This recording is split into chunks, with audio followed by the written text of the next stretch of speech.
क्या आप भी अपने बच्चे की बार बार खांसी से परेशान हैं और एक सेफ और फास्ट इलाज तलाश कर रहे हैं? जी हाँ, हम आपको इन हालात में नेबुलाइजेशन इस्तेमाल करने की सलाह देते हैं। लेकिन क्या आप जानते हैं कि इस मशीन को सही तरीके से कैसे इस्तेमाल किया जाए ताकि नेबुलाइजेशन से खांसी को आराम हो? बहुत से वालिदैन को इसके फ़वाइद के बारे में गलतफहमियां भी होती है और मुमकिन साइड इफ़ेक्ट के बारे में फ़िक्र भी होती है। तो चलें आज इस वीडियो के ज़रिए जानते हैं कि नेबुलाइजेशन यानी भाप कैसे, कब और क्यों दी जाती है, इसके क्या एडवांटेजेस हैं और क्या कोई नुकसान भी है।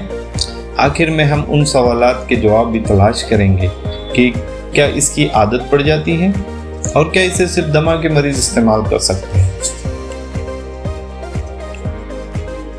चलिए शुरू करते हैं और सबसे पहले जानते हैं कि नेबुलाइजेशन असल में क्या है। जैसे हम कोई टैबलेट, सिरप, गोली या इंजेक्शन लेते हैं, उसी तरह से नेबुलाइजेशन भी दवा लेने का एक तरीका है। इसमें दवा को मिस्ट में कन्वर्ट किया जाता है और इसे डायरेक्ट आपके फेफड़ों तक पहुंचाया जाता है, जिससे खांसी में जल्दी आराम मिलने में मदद होती है। इसे कैसे इस्तेमाल किया जाता है?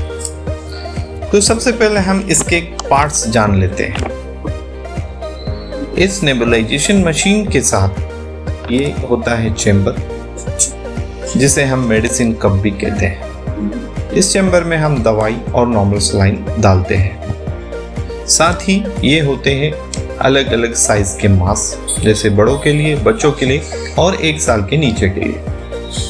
इसी के साथ एक माउथ पीस भी होता है, जिसे डायरेक्टली हम मुंह में पकड़कर भाप ले सकते हैं। इसमें कौन सी दवाइयाँ डाली जाती है? तो सबसे इम्पोर्टेंट जो दवाई होती है, इसे हम नॉर्मल सलाइन कहते हैं। एक तरीके का ये स्टेराइल वाटर होता है। इसके साथ साथ हम इसमें अलग अलग टाइप की दवाइयाँ ऐड करते हैं। ये दवाई आपको डॉक्टर आपकी खांसी किस टाइप की है, किस तरीके की है, बच्चे की क्या उम्र है और क्या वज़न उनका है, उसके हिसाब से एडवाइस करते हैं। तो आपको नॉर्मल सलाइन 2 से 3 ml के साथ डॉक्टर ने आपको जो एडवाइस किया है वो दवाई इस चेंबर में मिक्स करना है। उसके बाद मशीन को ऑन करें। बच्चे को सिटिंग पोजीशन में यानी बैठा कर भाप देनी चाहिए। हालांकि इसे नींद में या बच्चे को सोए हुए भी दे सकते हैं, लेकिन शर्त है कि ये जो चेंबर है, मेडिसिन का कप है, इसकी पोजीशन स्ट्रेट हो, सीधी हो। और इसे कितने मिनट तक देना चाहिए? तकरीबन 10 से 20 मिनट तक ये भाप एक बार में देनी चाहिए। तो हमने जान लिया कि नेबुलाइजेशन क्या है, इसे कैसे इस्तेमाल किया जाता है। चलिए अब जानते हैं इसे कब एडवाइस किया जाता है या इसे किन बीमारियों में इस्तेमाल किया जाता है।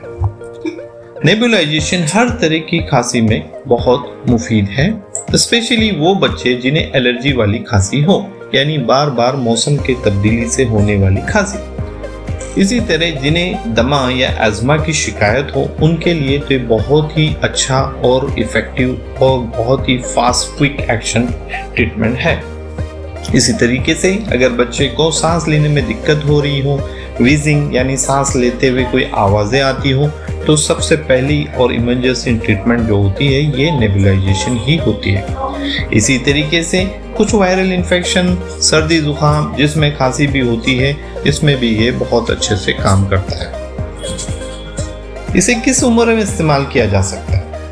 तो इसे किसी भी उम्र के बच्चे या बड़ों में आसानी से इस्तेमाल किया जा सकता है, लेकिन याद रखें उसमें इस्तेमाल होने वाली दवाइयाँ उम्र के हिसाब से और बच्चों के वजन के हिसाब से अलग अलग डोज और कुव्वत वाली डाली जाती है। इसलिए दवाई डालने से पहले हमेशा अपने डॉक्टर से पूछकर ही इसे इस्तेमाल किया जाना चाहिए। अब जानते हैं भाप देने से क्या फायदे हैं, इसके क्या एडवांटेजेस हैं। तो जब भी हम खांसी के लिए कोई दवाई या सिरप लेते हैं, वो पहले हमारे पेट में जाती है, फिर वहां से वो खून के जरिए फेफड़ों तक पहुंचती है। इसीलिए उसे काम करने में काफी वक्त भी लगता है। लेकिन भाप देने से दवाई डायरेक्टली आपके फेफड़ों तक, लंग्स तक पहुंचती है और जहां उसकी जरूरत भी है। तो इसलिए बहुत ही क्विक और फास्ट काम करते हैं। खांसी में जल्दी आराम मिलता है। इसे आप किसी भी वक्त दे सकते हैं। क्या इसके कोई नुकसान हैं? आमतौर पर इसका कोई नुकसान नहीं है अगर आपने दवाई की मिकदार और कुव्वत डॉक्टर की सलाह से ली। नेबुलाइजेशन के बारे में गलतफहमियां या मिथ्स क्या है? बहुत से लोग समझते हैं कि इसे सिर्फ दमा के मरीज इस्तेमाल कर सकते हैं। जी नहीं, ये किसी भी तरीके की खांसी में इस्तेमाल किया जा सकता है।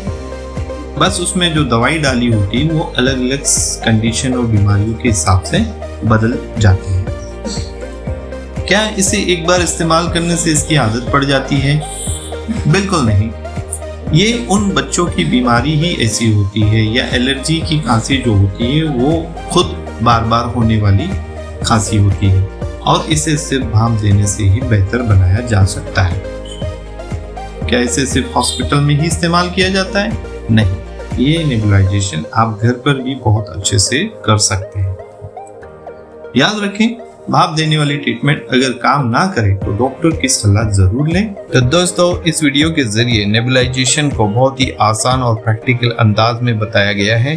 आप इसे बड़े कॉन्फिडेंस से अपने बच्चों के लिए इस्तेमाल कर सकते हैं। इस वीडियो को शेयर करें, लाइक करें और चैनल को सब्सक्राइब करें। Thank you.